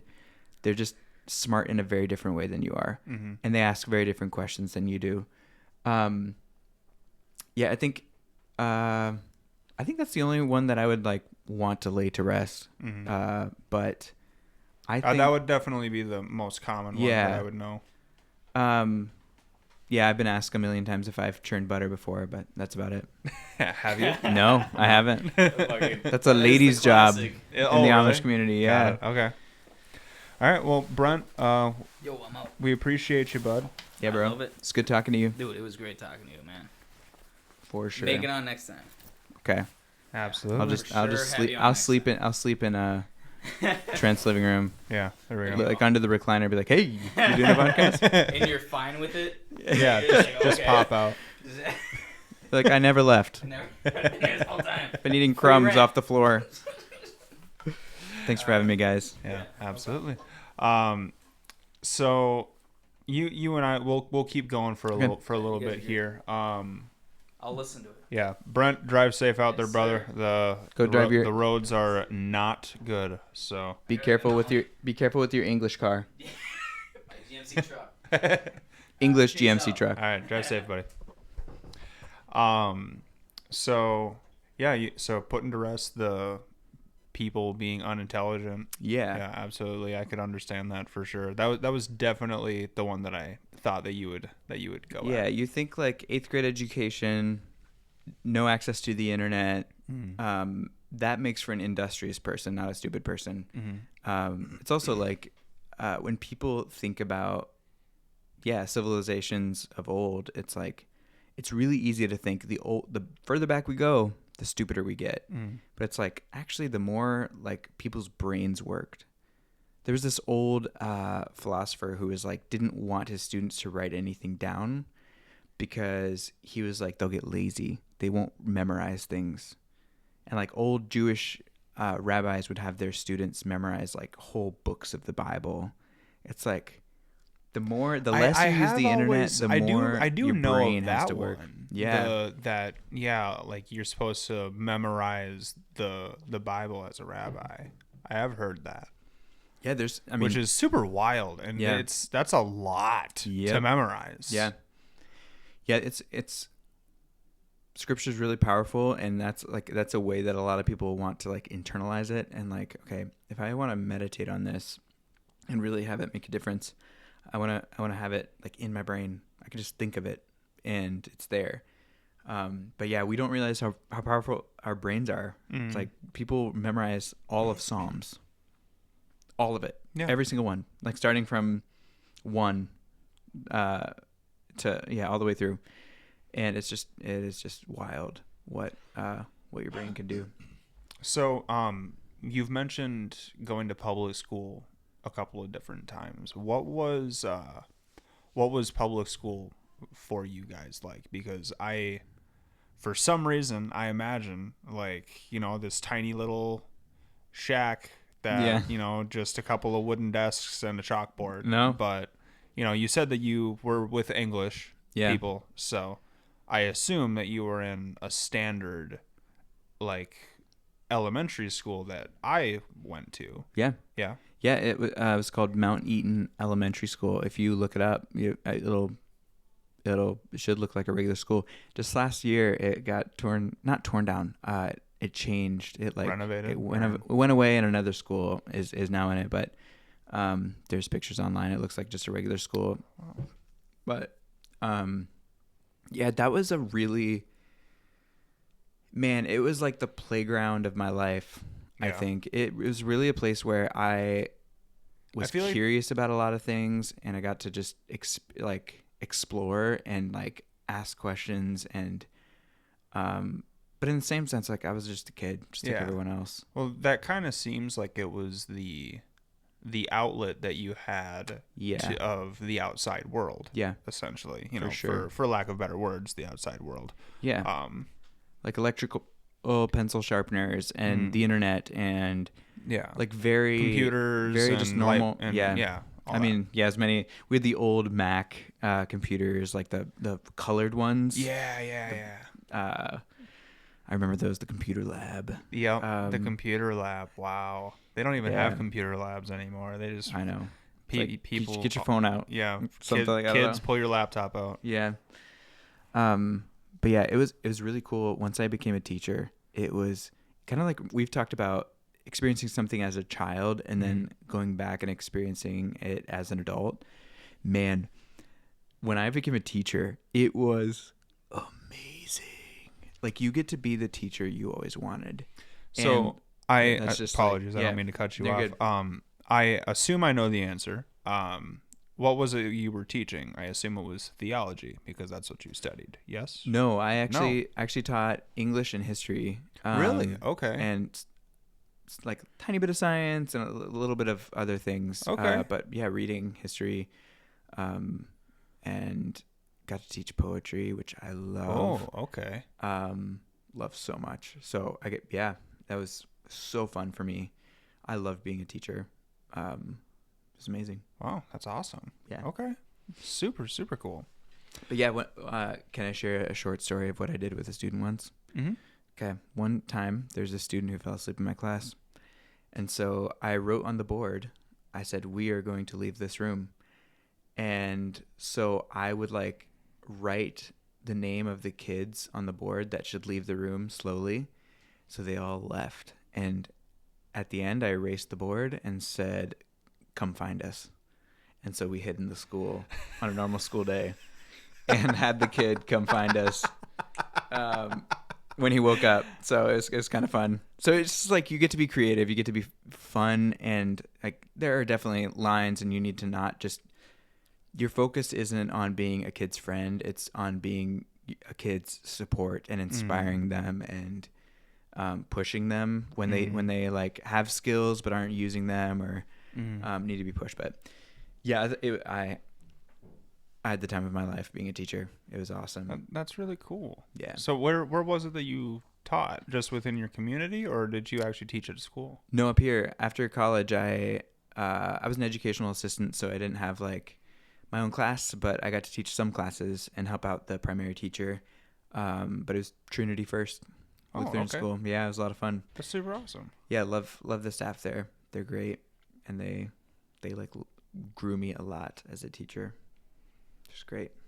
Nice. That's awesome. Have you ever thought about being a teacher? Have you ever? I have. Okay. And like, cause like I've thought about it, and if if I were to, it would literally only be for one thing, and it would be for woodworking. Okay. Like a shop class guy. Yeah, You got to yeah. lose some fingers, dude. Oh, I ain't Yeah. gonna lose fingers. No, I got this. But no, that would if I ever were to become a teacher, that would be the route that I would go. That'd be sweet. sure. What would you want to make, or what would you want to like? Well, I have like a little shop in my garage. Nice. I got, the miter saw, Okay. table saw, routers. Dude, another way in which Dremels. you're like almost Amish, little furniture maker. Well, my coffee table out there, I built that, Nice. and all of the workbenches out in the garage I built I've built a ton of tables. One of our end tables out there I built like it's like a chess table. Whoa. Yeah, I built that. Yeah. Are there any other? If you could do anything, what would it be? Like, what are some of the things that cross your mind? I don't know that. If you could be paid to do anything. If I could be paid to do anything, it would probably be doing podcasting, Okay. because I just love to sit and talk to people. Yeah. I find it super fascinating. Yeah, that would probably have to be my answer. That's It's sweet. Just Little doing this. woodworking on the side. Yeah. That's awesome. What other hobbies do you have? Playing the git fiddle. Playing The guitar. Yeah, playing with that. So that's been a hobby that I have made. I've kind of like ingrained it in me. Yeah. Now, because I've been doing it like every day for like a month and a half or two now. Are your fingers past like raw? Well, you can see the Yeah. calluses on my fingers. Like, That's awesome. yeah, Dude, So- mine, I used to play like on and off, just enough to have calluses, Mhm. and then I stopped for a while. Oh, really? And now my fingers are so soft, and I Oh, play, really? and I'm like, this hurts so bad.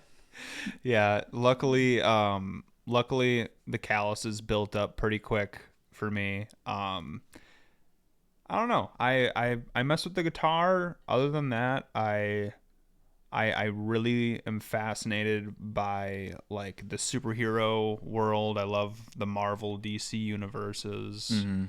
So, superheroes, that's Yeah. comic books. I Yeah. love comic books. Yeah, that's pretty much me, man. That's great. Yeah. Yeah, I think, man, telling a good story is so powerful, and some like superhero stories are those like they just Mhm. capture someone's 100%. mind, and they're really powerful stories. It's really I awesome. could agree for sure. Well, the I don't know a lot about them though, because I did not grow up with the kind of like superhero okay. magazines or movies or anything like that. So So here, I'll give you brand a little, new to any of this stuff. I'll give you a little insight into my favorite superhero, Okay. The Flash. So The Flash, I got to, so the photo over there, that's the actor that played The Flash from the Okay. TV show. Whoa, So that was from Damn, November. that's super cool. Yeah, that was from November, like a couple months ago. No way. Yeah. So super stoked that I got to meet him. I was ridiculously cheesing in that photo. Wow. Heart thumping. That show ran for 9 seasons. Nice. Literally a decade. It was Okay. running on TV. Wow. And I watched it from season 1, episode 1 to the very season finale when he passed his powers on. No way. And so basically, the origin story of the Flash is he was this nerdy science kid that when he was like I think 10, when he was about 10 years old, a strange phenomenon occurred in his house. Okay. And basically what that phenomenon was when he was a child, he described it as a storm of lightning in his living room.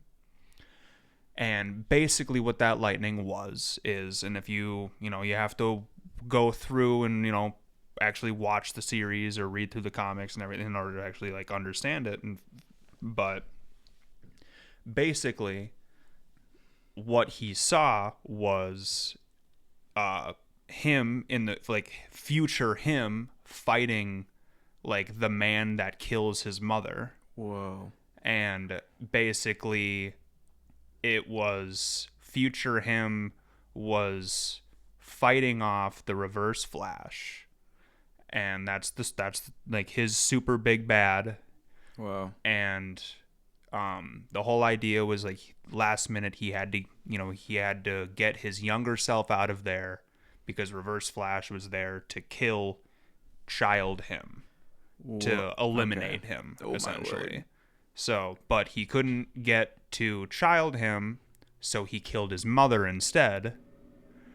And oh my word. Then upon doing so, lost his powers and created this ticked off real Flash. Created this like endless cycle where he had to create the Flash. So he had to make this child into the Flash in the future in order to get his powers back, to get back to his reality. Wow. And so basically the intricate story. Yeah, and the whole like the deepness about Barry Allen's story, the Flash's story, is that he starts out with his mother getting murdered and his father going away for the murder. Like what do you mean going away for the murder? Like his father was arrested and put in prison for the rest of his life for murdering his mom. And his whole entire life, like, he has been telling people, like, no, like, I know my dad didn't do it. Like, I know he didn't do it. Yeah. And they're like, nope, you're just a little kid. You don't know what you're talking about. You're in shock. And finally, 20 years later or whatever, he's able to, like, clear his father's name. Wow. And it's an insane story. That's it really great. is. Yeah, it's, man, there's so many, like, little bits of what you just said that I recognized in other stories. Like, the first thing you said was he fights the man who killed his mother, and I'm like, oh, Harry Potter. And then I thought of like there's just little which with any story there's gonna be crossover because it's a story, and life is often pushed forward by these kind of big events, and we often seek justice. So yeah, wow, that's awesome though.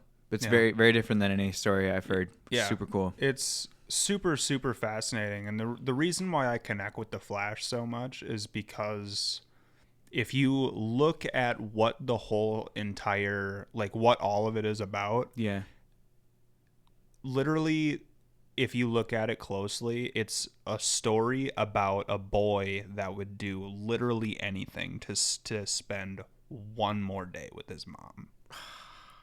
And it just, like, dude, yeah, the idea of that just brings me to tears, man. Oh yeah, so, dude, that's oh man, that's why I love the comic book world, man. When did you get into it?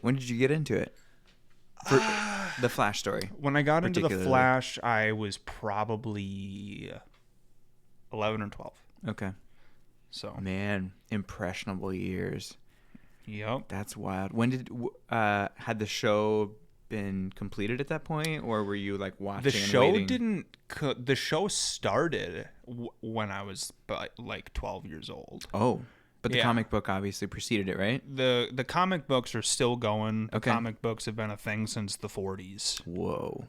So yeah, like the Flash was like one of the first DC superheroes.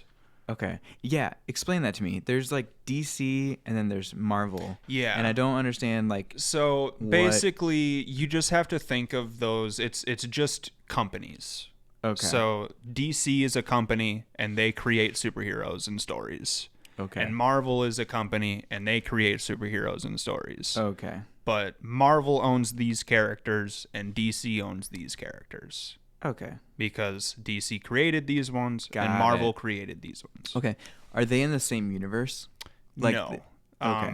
So they're like their own complete own stories. Yeah. Okay. So typically, everything within DC is connected, or everything within Marvel is connected, or maybe they're just doing one-off stories or whatever. Okay. But yeah, typically it's usually Marvel is Marvel, DC is DC. There's only been like one comic book incident ever, which was like 50 years ago, where they actually did a crossover of the two companies. But ever since, they've just been competitors. What about crossovers within DC or within Marvel? Does that happen? Oh, very frequently. Very frequently. So it is almost like they're in their own universe or the same world or whatever. So, but they're not quite tied together like that. Deadpool and Wolverine. That's a perfect example. Deadpool was his own movie. Wolverine was his own movie. So they made a movie with the two of them. Okay. And then the Avengers movies, which is the team up of all the main Marvel heroes.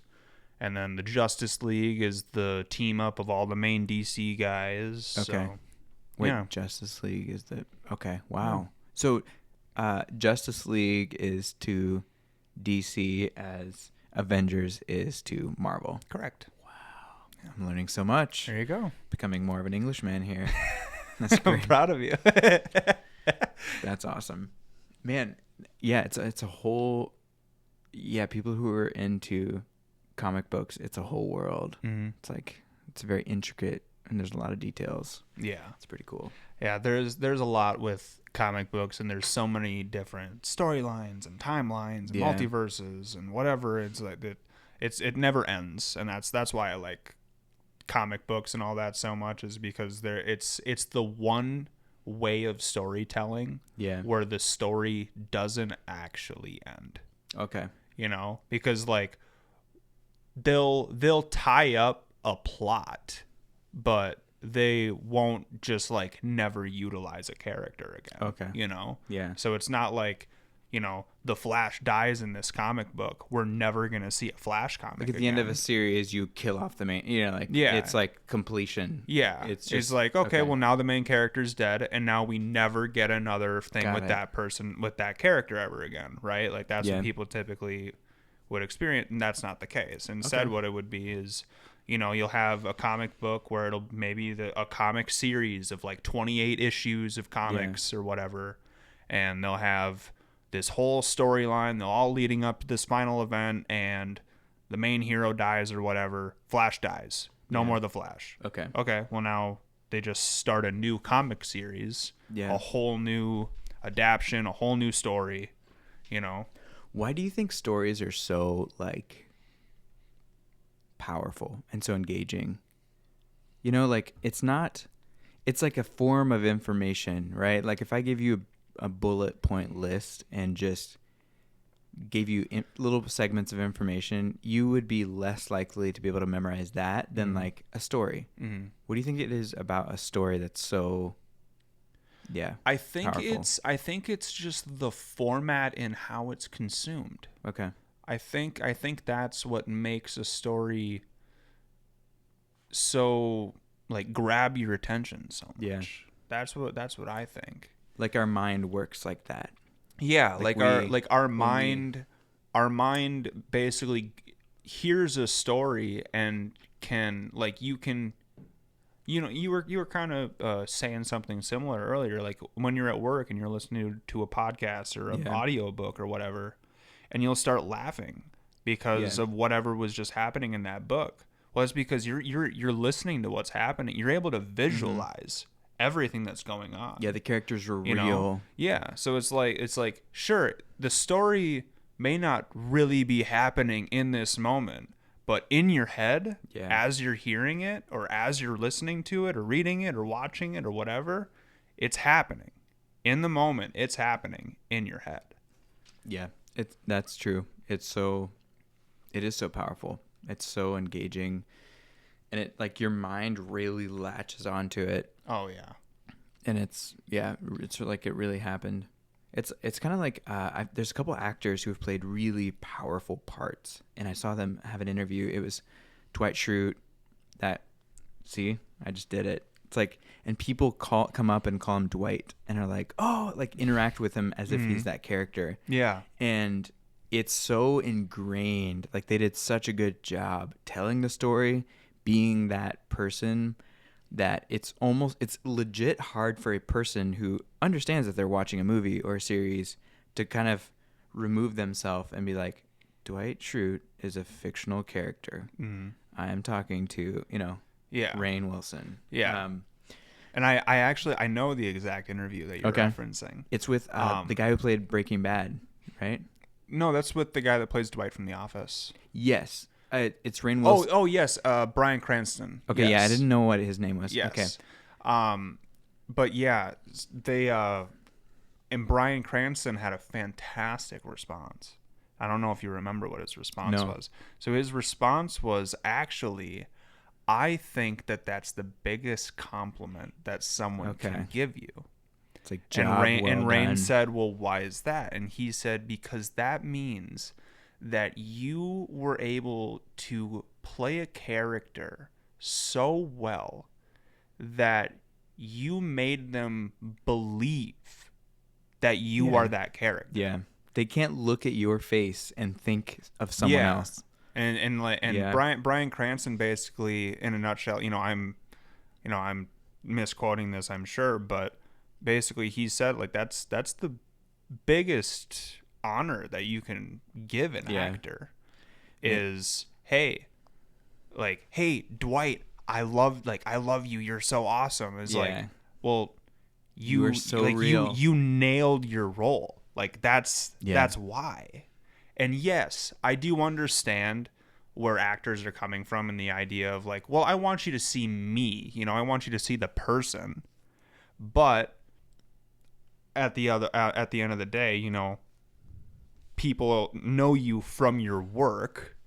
Yeah. So the actor is able to remove themselves from the character, but the person who experienced the character isn't. Exactly. It's so crazy. That is wild. Yeah, what I was gonna ask you about, do you like poetry? Yeah. Okay. Do you have a favorite author, or just kind of like poetry in general? Yeah. Well, I have a book right down there, actually. Shakespeare, you dog. Man, you have the complete works too. Yeah. That's dope. I'm gonna steal this book when I leave. My favorite book is definitely Romeo and Juliet, just because it's just the classic story. I've always loved it. Help yourself, pull it out. But yeah. No. Oh, it's nice too. It's like printed really. It's like gold edges. It's an old English too. Oh man, groan. Why not? But sadly, tell me who, Romeo. That's amazing, dude. I like this. I want a complete work of his too, and I want his sonnets because I want to read more. If you want to borrow that, you can. I might do that. Yeah, help yourself. Sweet. Yeah, I have take good care of it. I will. It looks. I don't want to mess this up. My wife, I should tell you, she is the biggest book police person ever. When I want to read a book of hers, she's like, "Can you buy a different copy? Can you please buy something different? Because I know you're gonna break it." She wants to open it just barely, just so you can see inside the book. Oh, really? And don't break the spine. Don't you dare. Don't you even think about laying it flat, turning over the edge and creasing it. Which with this book I would not do that because it's so nice. Yeah. But with a normal with a business book or something like that, I could rip the corner off for all I care. It doesn't matter. It's just information. Yeah. But she's super writing in it. I love writing in my books. I understand that with a lot of books. Certain ones though, they're collector's editions type stuff. Oh yeah, of course. You definitely don't want to be doing that. I'm just gonna take this collector's edition or scribble ugly first words editions of anything. Yeah, for sure. No, I agree. I definitely draw the line there, but any book. Yeah. I'm talking any that parenting book. How dare you? That nice parenting book we got at the garage sale. That book doesn't get. So she loves her books. That's super interesting. I love that. Yeah, it's kind of funny. She has a bunch of quirks, but she's very lovely, and I appreciate it.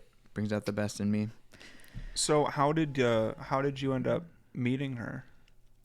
We met. Was it outside when you left the community, or was it within? Yeah, it was. I was like 21. We were doing youth ministry together. I knew about her, but she has major RBF, and so I thought that she was just hated the world and was this miserable person. And her sister and brother-in-law are like the most jolly.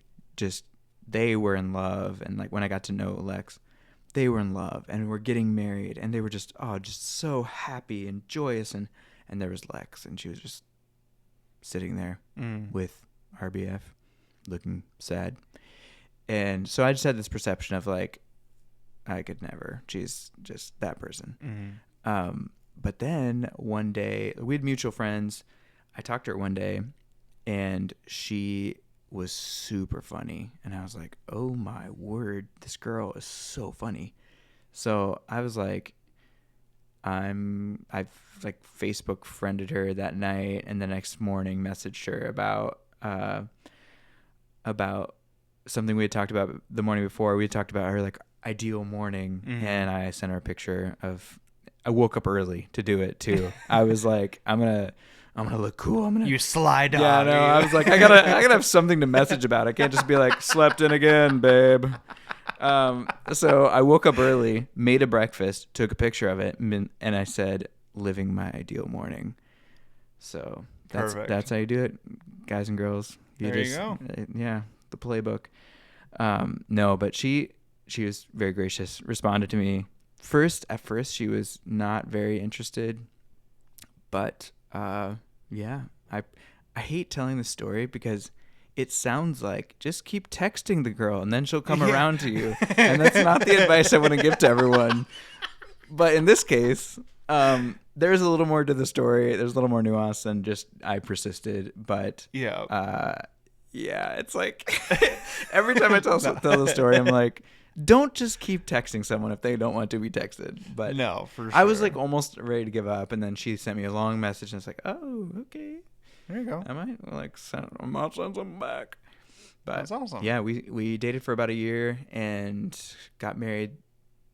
No, we dated for 9 months, got engaged for 6 months, and then we were married. We got married in the mess of COVID. But ooh.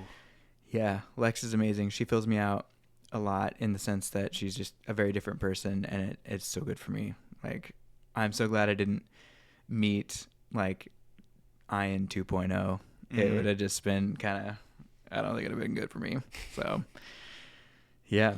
It's crazy. After being married to her for a couple years, we're on year 4 now. She's becoming way more extroverted, and I'm like reclusing up. I'm like, haven't we had someone over for dinner for the last 3 nights in a row? Can we just chill with that? Right. And she's like, well, I just want to have them over, and I want to like talk to them and make sure they're good. And so, yeah, it's funny. Like, people change. They really do. The person you marry, you have to be willing to change with them, and like be on a long journey with someone, and know that, just expect that. Because like, and it's such a cool concept too. It's like, you're not marrying one person, you're marrying like this person as they evolve over years, and that person is going to look very different at, just 5 years down the road. Lex is super different. But love her even more. She's really sweet. Yeah, that's awesome. So I got 3 final questions for you. Okay. And then I think we can probably wrap her up for the day. Okay.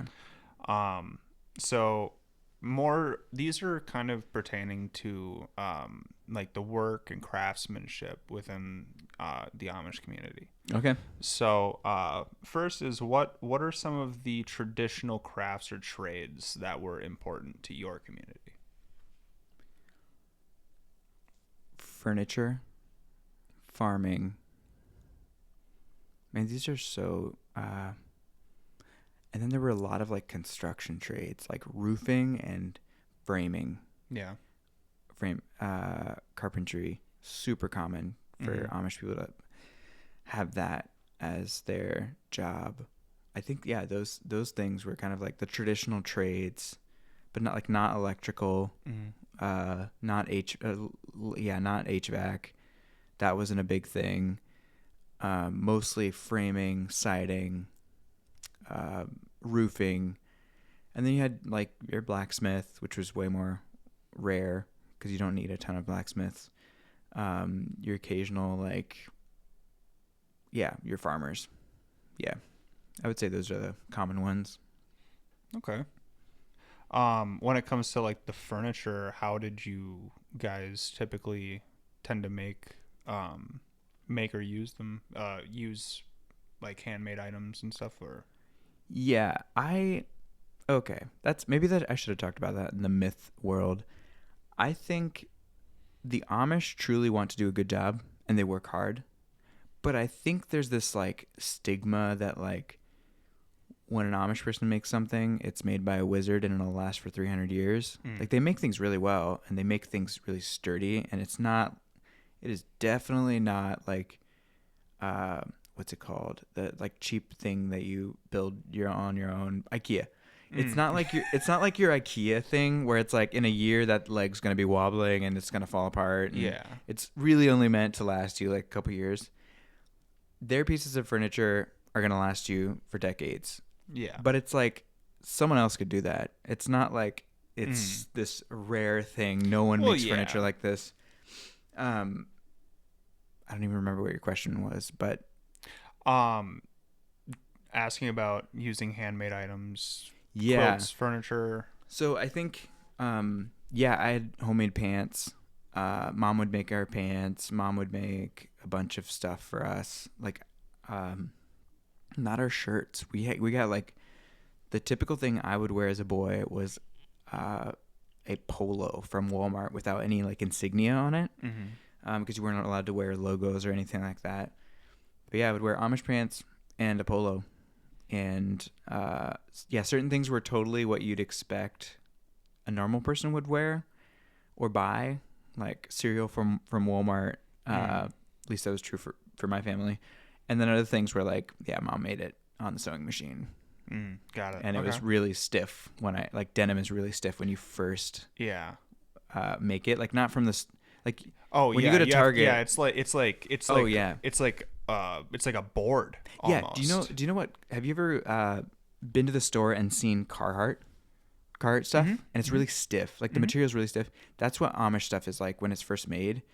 And a lot of people like Target, whoever makes their like jeans, they like wear it. I don't know how they do it, but like they take a wire brush to their pants. Yeah, I don't know what it is, but they make it way more like less stiff, and it's way more like user friendly. I think a lot of companies are like giving jeans more of an acid wash now these days instead of just a lot, because there's not a lot of pants companies that are just making a standard blue jean anymore. Yeah. You know, usually there's some type of a wear look they're going for. Yep. So but it was a good mix of both, like certain worn things, certain bought things, and certain things that Mom made. Okay. Yeah. Cool. All right. And I guess my final question for you would be, how do you balance work with family and spiritual life? Dude, that's a great question, and I don't have the answer. I will tell you what I'm doing. I try to, when I'm on the clock, be present, and when I'm off the clock, be present, and through all of it, like see all of it as spiritual work. Like I don't go to work and not be a Christian, and then go to my family and not be a Christian, and then I spend an hour of being a Christian every night. It's like I want my whole life should resemble like what it looks like to follow Jesus, and I fail all the time. But the balance part is like Christ all the time, to live as Christ. And I guess, just when I clock out, I want to be present with my girls and take care of them. And I don't want to be the dad that comes home and you can tell when he had a bad day. Yeah. And you can tell when he had a really good day, and you don't know who you're getting through the front door. that's something I'm working really hard on because it's not how I grew up. It was I could tell when dad had a bad day or when dad had a good day. I want to be consistent and like leave work at work. Yeah, leave work at work, and also just like I don't want those things to, like take advantage of me or have that big of a role in my life. Like I said before, the work is finished in my life. Like I'm no longer striving to be someone or be this certain thing. Like I want to start a business and I have these desires, but at the end of the day, it's like if those things go really well or those things go really poorly, my life is not rocked. It's not going to be massively changed, and I want that to